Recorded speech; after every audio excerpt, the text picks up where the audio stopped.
समूह कहानी ईद की रात का सच्चा तोहफा। ईद की रात थी। आसमान में चमकता चांद अपनी ठंडी रोशनी बिखेर रहा था। शहर के कोने में एक पुरानी मगर शाही हवेली थी, जहां रहमान, उसकी पत्नी जोया और उनका छोटा बेटा अयान रहते थे। हवेली में आज ईद की रौनक थी।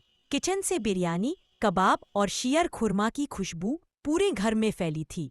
अयान ईद मुबारक कहते हुए खुशियों में उछल रहा था। जोया बालकनी में गई और नीचे नजर डाली। वहां एक बूढ़ा आदमी जमीन पर बैठा रो रहा था। उसके कपड़े फटे हुए थे, हाथ में एक खाली कटोरा था और चेहरे पर थकान के साथ आंसू बह रहे थे। जोया का दिल पिघल गया। वो तुरंत नीचे गई और अपने हाथों से उसे खाना दिया। बूढ़े ने कांपती आवाज में कहा, बेटी, कभी मैं भी इस शहर का बड़ा अमीर आदमी था। ईद पर मेरे घर भी लोग दुआएं देने आते थे, मगर वक्त ने सब छीन लिया। अब बस भुखमरी और तन्हाई रह गई है। जोया की आंखों से आंसू टपक पड़े। उसने रहमान से कहा, जब तक हमारे पास सब कुछ है, हमें किसी और का पेट भरना चाहिए। रहमान ने मुस्कुरा, आज से ये घर आपका भी है बाबा। अब आप यहाँ हमारे साथ रहेंगे।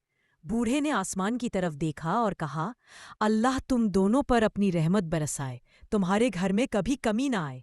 उस रात जब सब सो रहे थे, जोया ने सपना देखा। एक रोशन चेहरा मुस्कुराते हुए कह रहा था, जोया, तुमने ईद का असली मतलब समझ लिया। खुशियां बांटने का नाम ही ईद है। सुबह जब जोया उठी तो वो बूढ़ा आदमी वहां नहीं था, लेकिन जहां वो बैठा था वहां चांद जैसी हल्की रोशनी चमक रही थी, जैसी उसकी दुआ हवा में घुल गई हो। उस दिन के बाद रहमान के घर में बरकत और खुशियां कभी कम नहीं हुई। दिस कहानी का सार, ईद का असली तोहफा वो नहीं जो हम पाते हैं, बल्कि वो है जो हम दूसरों को देते हैं। हाँ, पसंद आए तो लाइक, शेयर और सब्सक्राइब करें। सहीन सुल्ताना।